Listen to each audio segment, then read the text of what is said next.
लेह लद्दाख में फंसे 208 मजदूरों को एयरलिफ्ट किया जाएगा। दरअसल इन मजदूरों ने सीएम हेमंत सोरेन से मदद की गुहार लगाई थी।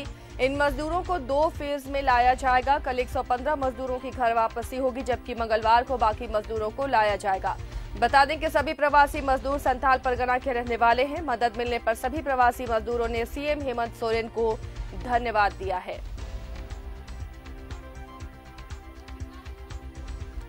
लेह से श्रमिकों के दूसरे और तीसरे समूह को लाया जाएगा। इसे लेकर तैयारियां मुकम्मल हो चुकी हैं। लगातार कोशिशें हो रही हैं कि जो प्रवासी मजदूर बाहर फंसे हुए हैं उन्हें वापस लाया जा सके। इससे पहले भी 60 श्रमिकों को लेह से एयरलिफ्ट कराया गया था और एक बार फिर कोशिश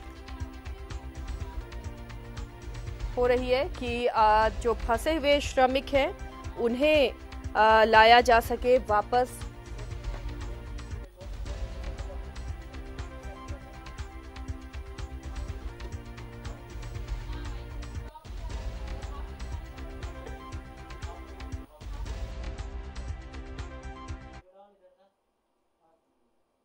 देखिए, लेह और लद्दाख से आज 55 आदमी आएंगे और पुनः कल भी लद्दाख से आएंगे 60 लोग और सभी लोग दुमका के ही।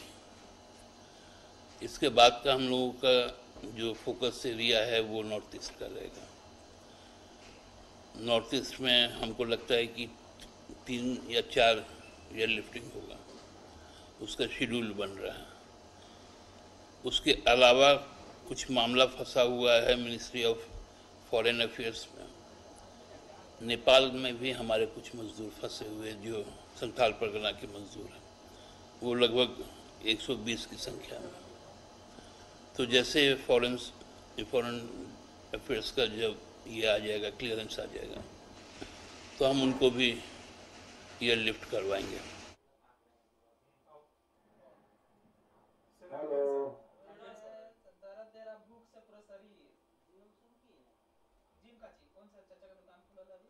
को वापस लाने की कवायदें हो रही हैं, चाहे वो किसी भी जगह में फंसे हुए हों। जहां मुमकिन है वहां ट्रेन से पहुंच रहे हैं श्रमिक। चैट पे शहनवाज अख्तर जुड़े हुए हैं। और जहां मुमकिन नहीं है वहां पर एयरलिफ्ट उन मजदूरों को कराया जा रहा है, चाहे वो अंडमान हो या लेह हो।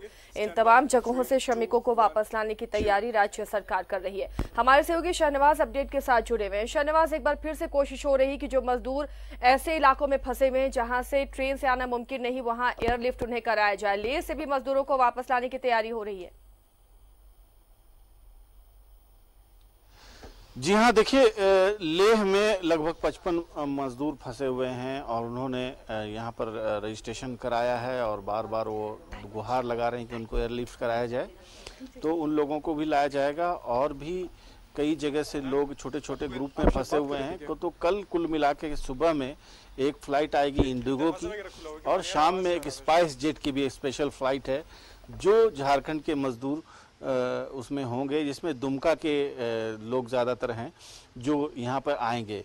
इसके अलावा नेपाल में भी लगभग 120 के आसपास मजदूर फंसे हुए हैं, उनको भी यहाँ पे आना है। वो उन्होंने भी अब संपर्क साधा है सरकार से और वो लोग भी यहाँ पे आना चाहते हैं। तो नेपाल चूँकि विदेश में पड़ता है, इसमें फॉरेन अफेयर्स मिनिस्ट्री का की परमिशन की ज़रूरत है, इसलिए इसकी कोशिशें जारी हैं और ये प्रक्रिया भी चल रही है। जैसे ये परमिशन मिल जाएगी तो वाइस वर्सा झारखंड में भी नेपाल के बहुत सारे लोग फंसे हुए हैं।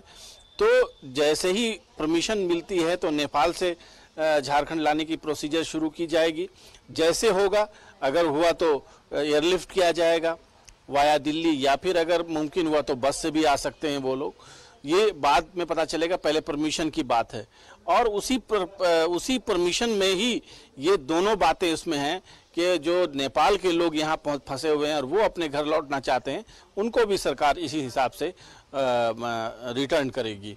इसके जो एयरलिफ्ट के जो अधिकारी बनाए गए हैं कोऑर्डिनेशन के, वो विनय चौबे जी हैं, नगर विकास सचिव और उत्पाद सचिव। वो इस मामले को देख रहे हैं। हालांकि थोड़ी देर पहले मैं परिवहन सचिव से मेरी बातचीत हुई थी, अभी तक कोई कंफर्मेशन वाली शेड्यूल नहीं आई है कि ये फ्लाइट जो दोनों है, इंडिगो की एक फ्लाइट है और दूसरी फ्लाइट शाम में सेकंड हाफ में बताई जा रही है स्पाइस जेट की, इसकी एग्जैक्ट टाइमिंग क्या है। क्योंकि ये सारे लोग पहले दिल्ली में जमा किए जाएंगे, इसकी प्रक्रिया शुरू हो गई है, प्रक्रिया आज ही शुरू हो गई है। लेह में लोगों को जमा किया जा रहा है, लेह में जमा करके उनको दिल्ली भेज दिया जाएगा और दिल्ली वो लोग पहुंच जाएंगे और दिल्ली से फिर रांची लाने की प्रक्रिया होगी। तो ये सारी चीज़ें चल रही हैं और लगभग 5 लाख मजदूर एक अनुमान के मुताबिक झारखंड के विभिन्न स्रोतों से लाए जा चुके हैं, जिसमें ट्रेन से भी लोग आए हैं, प्लेन से भी लोग आए हैं और लगभग 2.5 लाख के आसपास आसिया वैसे लोग हैं जो अपने संसाधनों से बाहर से चले आए हैं, जिसमें आपने सबसे पहले तो कोटा से लोग लाए गए ट्रेन से, उसके बाद फिर एर्नाकुलम से एक पहली ट्रेन आई थी श्रमिक स्पेशल, उसके बाद कोटा की ट्रेन आई, फिर एयरलिफ्ट का सिलसिला शुरू हुआ, अंडमान से 2 फ्लाइट आ चुकी है, मुंबई से फ्लाइट आ चुकी है और बाकी फ्लाइट भी 2 फ्लाइट शेड्यूल है कल, जैसा कि मैंने अभी जिक्र किया है, इंडिगो और स्पाइस जेट। तो ये प्रक्रिया उस दिन तक चलती रहेगी जब तक कि आखिरी व्यक्ति ये नहीं कह देता है कि अब कोई नहीं है, अब मुझे नहीं आना है अपने देश प्रदेश। तो ये 5 लाख लोग यहाँ पर आ गए हैं और ये सब लाए गए हैं जिम्मेदारी के तहत लाए गए हैं। अभी थोड़ी देर पहले मैं जेएमएम के महासचिव के पास उनकी राय जानने गया था, तो उन्होंने कहा कि जितनी कर्तव्यनिष्ठा के साथ अधिकारियों ने और उनकी टीम ने उनको मजदूरों को यहाँ पर लाया है, उसी तरह से सीरियसनेस के साथ अब कोरोना के संकट को देखते हुए उनके इंतजामात भी करने पड़ रहे हैं। ये बड़ी चुनौती है शहनवाज सरकार के लिए और इससे निपटती हुई भी सरकार नजर आ रही है। चलिए, बहुत बहुत शुक्रिया शहनवाज इस तमाम जानकारी के लिए।